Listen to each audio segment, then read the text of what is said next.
YouTube, how's it going? The Goat House is back. Today I got a little bit of a free agency preview for you guys. Going to go over teams that I think are ready for a big free agency. They're ready. They're primed to have a big free agency.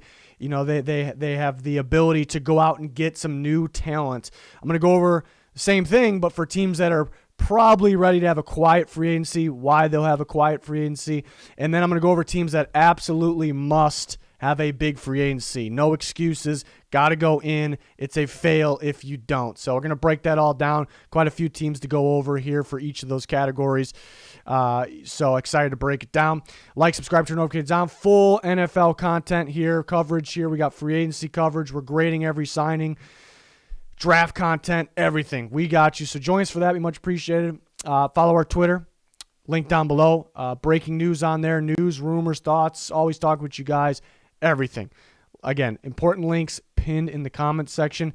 So the number one team I think is set for a big free agency, and I'm predicting to probably having one of the bigger free agencies here is going to be the Jacksonville Jaguars. I think they have a lot of cap space. They don't have the league's most. I'm not going to sit here and just rank who has, number one's a team that has the most cap space. Not usually how it works. Usually gives you an idea that they have a lot of money to spend and they could have a pretty big free agency, but Jaguars are second in cap space.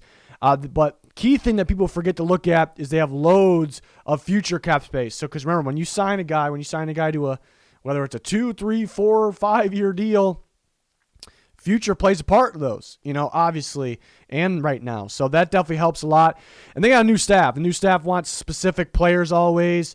Maybe they're a little bit more of an appealing spot now, so they're going to go out and try to get new players here, and it feels like they're kind of set for a bigger free agency.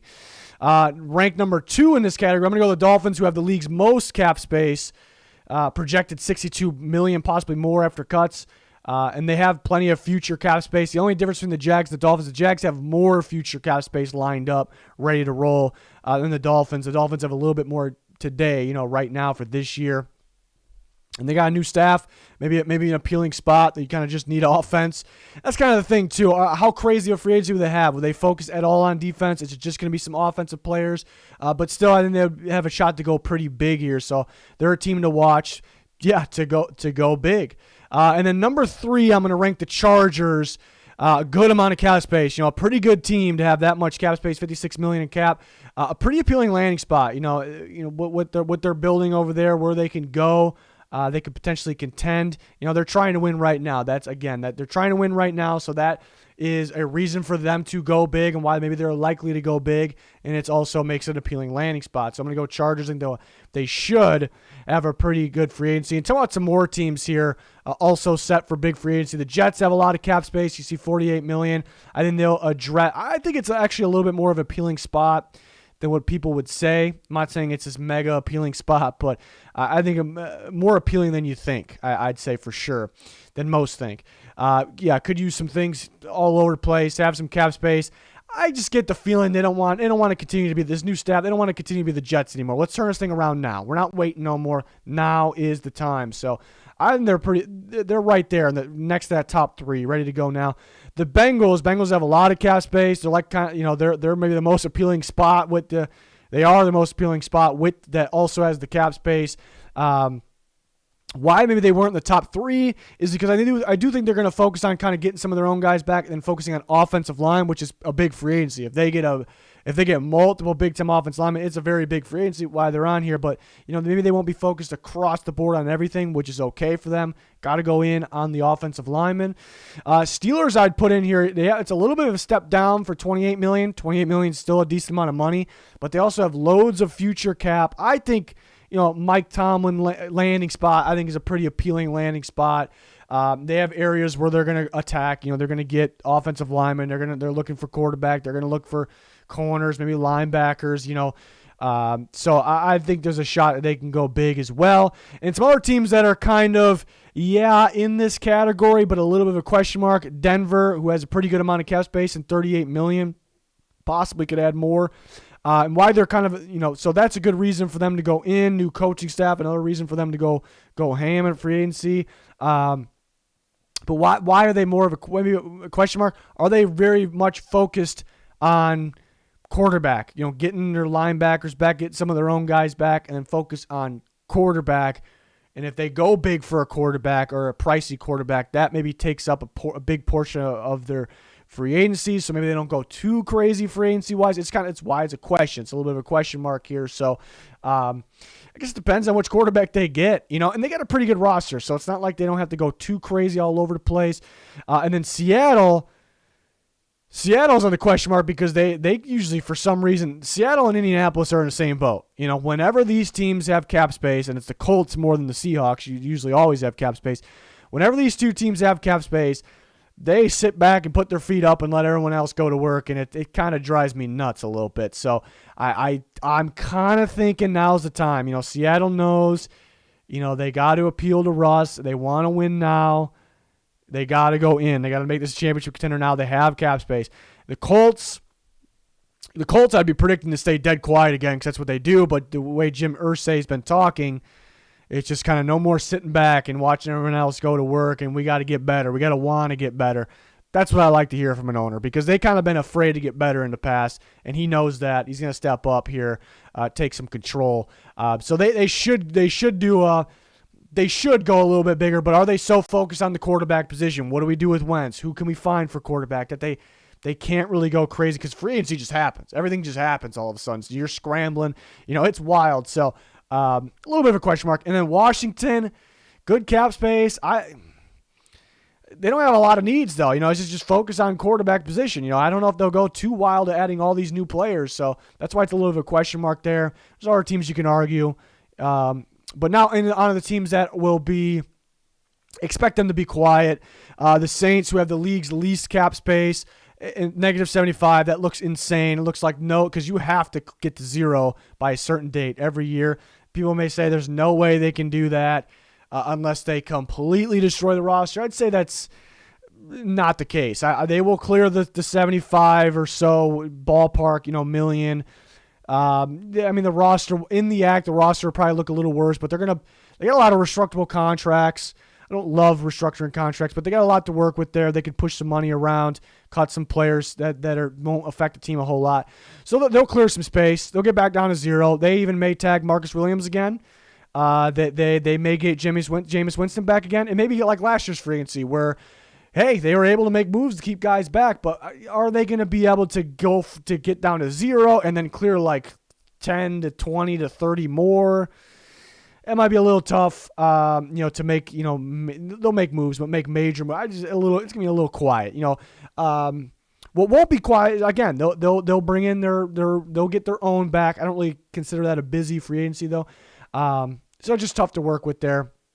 And they're also low on future cap space because, restructuring pushes cap space back. Why they're in this situation, one of the reasons why they're in this situation. So push money back. You sign guys, long term you got money back there. So they're a little low on future as well. And again, main focus would be on their own. Maybe I'm wrong. Maybe they won't want Jameis Winston back, but I think they would. I think Marcus Williams they would like back. So I think that's where things will be spent. Number 2, I'm going to go with the Cowboys, actually, who don't actually have the second least cap space, but they're up there. Negative $21 million in cap space. They're very low on future cap space. Very, very low. Main focus will be on own guys. Do they franchise tag Dalton Schultz? Do they bring back Michael Gallup? If they trade Mari Cooper, then maybe they can get a little busy in free agency. It's a possibility. I heard they could cut DeMarcus Lawrence. I don't see it. Some safeties that are free agents, maybe focus on those guys. So they can't pay now. They don't have a lot of room they don't have a lot of easy ways to clear cap space. Money may be spent on Dalton Schultz. I mentioned they have very, very low future cap space, so there's not a lot of money to go around here. So I would expect them to have a very, very quiet free agency here. And then number 3, I'm going to go with the Giants, who actually they're not really in the top 4, maybe even 5 of lowest cap space, but they are pretty low. This one's just based off of the new GM Joe Shane's comments, but they are projected negative $12 million in cap space. They actually can cut quite a few players and clear some. Believe it or not, they actually can, and it won't affect the team that much. Cut Martinez, it affects him a bit. Shepard, Rudolph, There's a couple other guys that could save a little bit more as well. It's realistic, so they actually can clear space. So why can't they?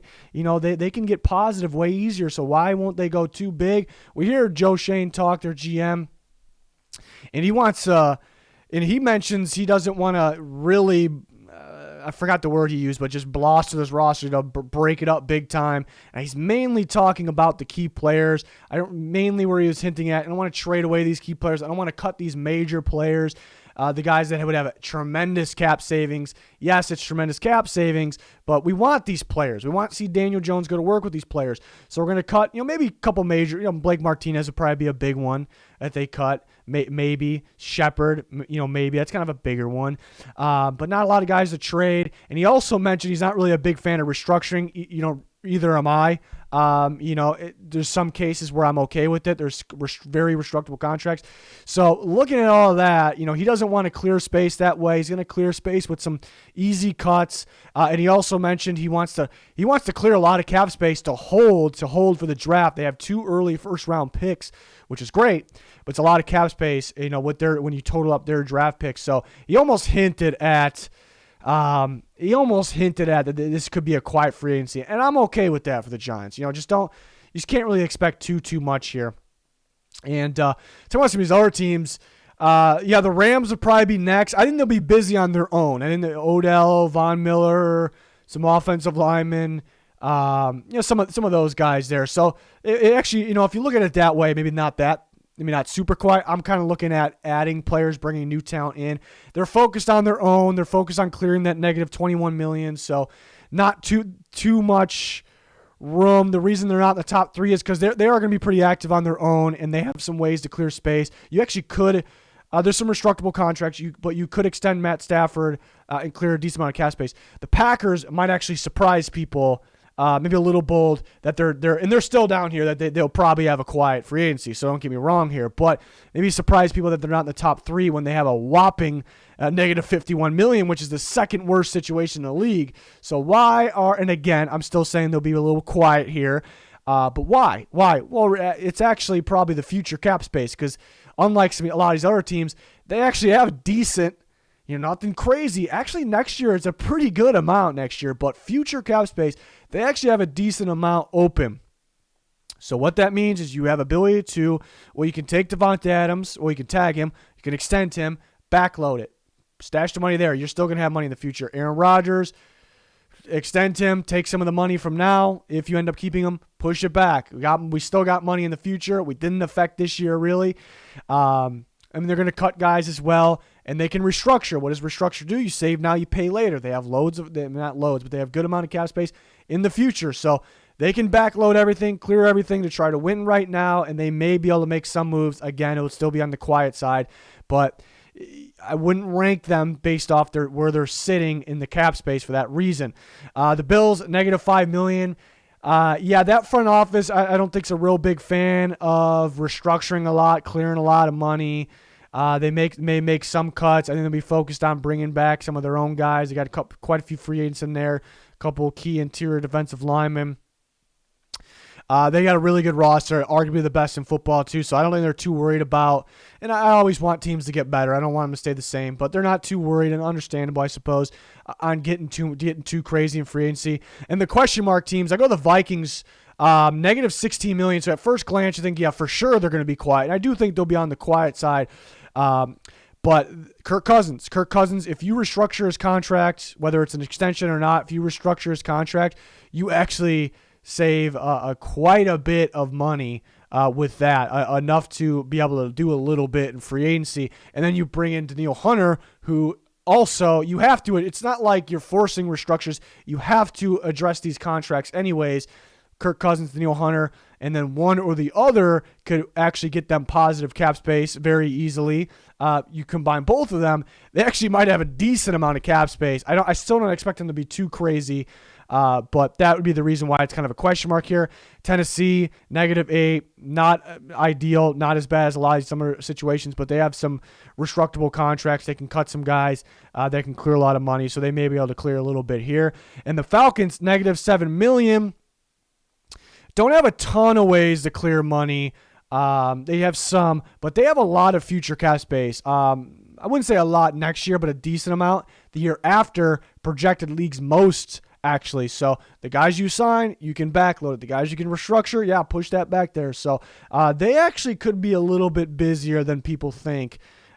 People may just judge by that number there. So that's where I'm going with the quiet free agencies, or the maybe not so quiet there with some of those teams. Teams that absolutely must, I'm going to rip them if they don't have a great free agency. Chargers got to be number one. This team, it was a disappointment. They missed out in the playoffs, but you start to realize when they did that, they got to tune this up here. They got to add there. They got to get better here. Justin Herbert belongs, not only in the playoffs, maybe in the Super Bowl. You got to get better around him. You absolutely have to do it. And you have, you're that talented of a team. You have that quarterback, and you have $56 million plus cap space. You got to go in. You had an appealing spot. I think they can be a Super Bowl contender with the right free agency. With no free agency, you're going to be in the same spot you were. Maybe you may sneak into playoffs, but not getting anywhere. You got to go in and free agency. There's no excuses. Sometimes these teams where it looks all pretty, it looks so perfect. There's an excuse, a reason. Rarely, I rarely make excuses for teams. People try to. The number one excuse that is people are wrong about, this has nothing to do with the Chargers or anything, but people will say, oh, they didn't go, I have to explain this to people every year, they didn't go crazy in free agency because they gotta extend guys that are already under contract. They got to extend guys. 0 cents, because they're already under contract right now. You're extending them for future years. It has no effect on this year's cap space. So that's the number one thing that people try to use an excuse. It's just not an excuse, So Chargers, no excuses here. Got to go in on free agency. Number two, I'm going to go with the Seahawks, and this only applies if they keep Russell Wilson. I think they will. And a lot of people seem to think they won't. Maybe he can demand out. I think they keep him because I think they want to win now. Pete Carroll's still there for a reason. They want to win right now. He's not going to go rebuild anything like this. Might be the last year for him. They want to win right now. They're in position to do that with $34 million plus in cap space. Get the offensive line together. Get some corners together. Get better in general. So if you keep Russell Wilson, it's going to be a slap in the face. It's going to be a slap in the face if they keep Russell Wilson and they just don't do anything, because we've seen that from the Seahawks in the past. It's just bad. If they move on from Russell Wilson, don't go spending. Get the draft picks, be a rebuild team.